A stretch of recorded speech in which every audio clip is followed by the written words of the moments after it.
New legal developments on this Christmas Eve. A legal battle against special counsel Robert Mueller apparently has now reached the Supreme Court.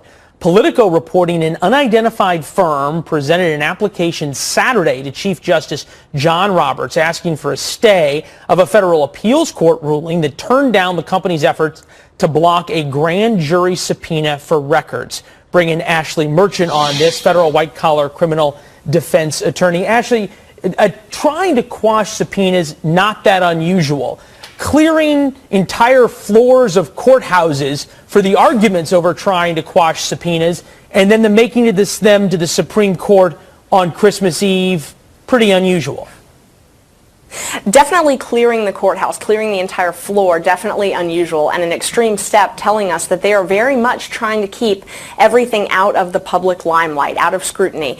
But going to the Supreme Court on Christmas Eve, going to the Supreme Court a few days before the holiday and getting a stay, that's not that unusual, because what the Supreme Court is basically saying, they're not ruling one way or another. This isn't indicative of the outcome. What they're saying is we need more time. We need everything, the status quo, to stop. We need it to stop, and we need to have a few days to look at this. And so they've given a deadline for the parties to submit their briefs. So they've got a few more days to submit their briefs, and then they'll decide whether or not they want to consider this. And the first step with the Supreme Court is going to be whether or not they even want to review the district court's ruling, whether they want to review this actual ruling. And then if they decide they want to review it, then they can get into the merits of it and determine whether or not they want to rule. As we have learned so often trying to break down these rulings, these filings involving the Mueller investigation, it's often like looking at a white piece of paper with large black boxes on it, emphasis on large in that case. Any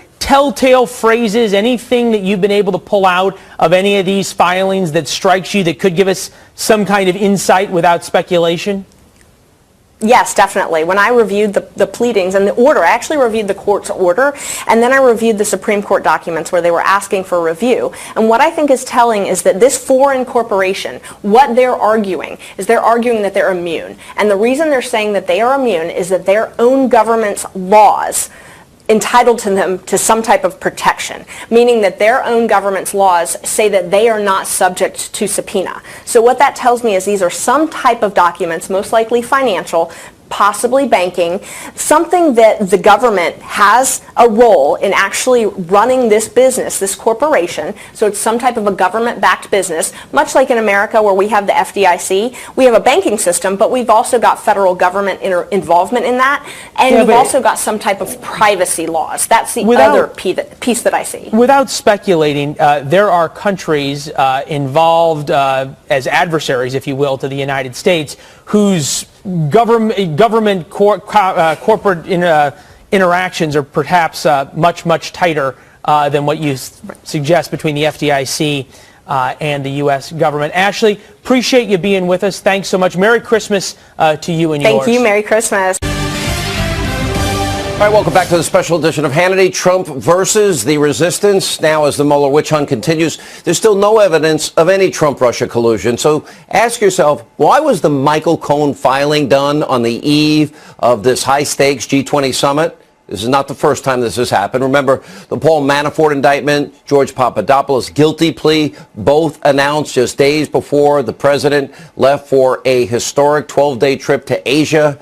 And White House Press Secretary Sarah Sanders, she said today that the probe may be hurting the U.S. ties with Moscow, all suggesting that the special counsel may be trying to derail the Trump presidency in more ways than one. Joining us now with reaction, author of the bestseller, Trump's America, The Truth About Our Nation's Great Comeback, Fox News contributor and former Speaker of the House, Newt Gingrich. You know, one of the things, you talk about the success of Trump in your book, but then you also have the warnings, what the president needs to be aware of. Obviously, I stand on my original premise. Mueller's out for blood. Mueller picked this team of Democratic donors, even Clinton's old lawyer at the foundation, Andrew Weissman and company, for a reason. He wants to hurt the president as badly as he can. That's why he's offering all these get-out-of-jail-free cards if you just say whatever we want you to say.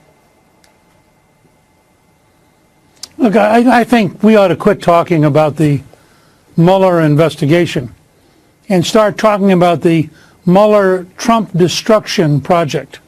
Because it's very clear that Mueller and his left-wing lawyers are methodically doing everything they can to destroy the president.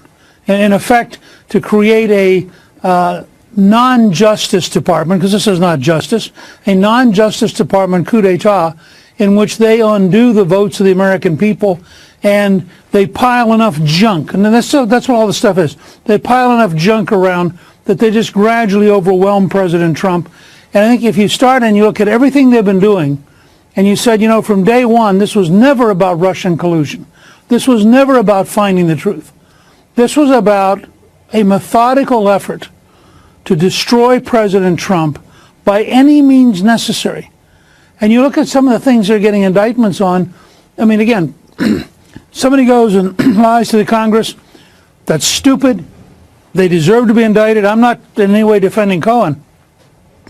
But they were lying about stuff that wasn't a crime.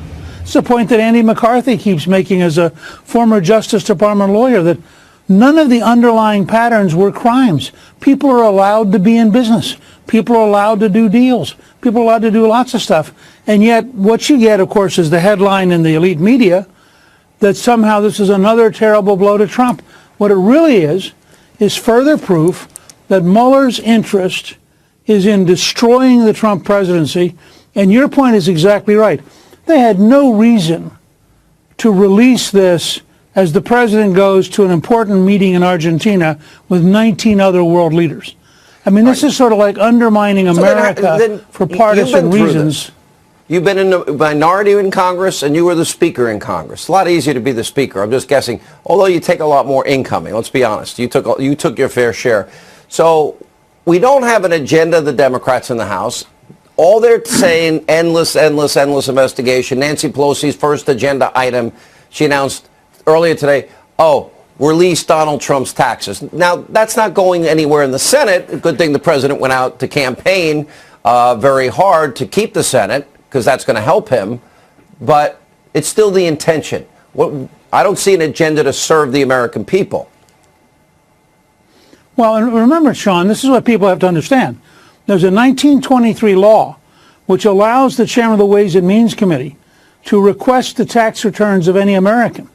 So I can imagine a circumstance where the new chairman, a liberal Democrat, will exercise his legal right. The Internal Revenue Service will turn over the Trump tax returns, which are supposedly secret, and the release of which would be a felony. And then by some magic method that all of us will be shocked at, they'll turn out on page 1 of the New York Times. So I would not, I mean, these people are playing for blood. This is more like the terror in the French Revolution than it is like traditional American politics. They will do anything, break any rules, and I think break any law if it will enable them to get Donald Trump. Let's go to the border. It was interesting during the campaign. They're just trying to gin up racial tensions. This isn't real. They're 1,000 miles away. Well, they're not 1,000 miles away anymore. And Border Patrol agents pelted with rocks, bottles, projectiles, but using the same tactics that Obama used. Interestingly, nobody cared then. Tear gas to disperse crowds that were trying to break down the wall and enter the country and charge into the country illegally. Pretty severe crisis in Mexico. Then you have 600 criminals identified by the DHS and Mexican officials that have infiltrated the caravan. Where do we go from here?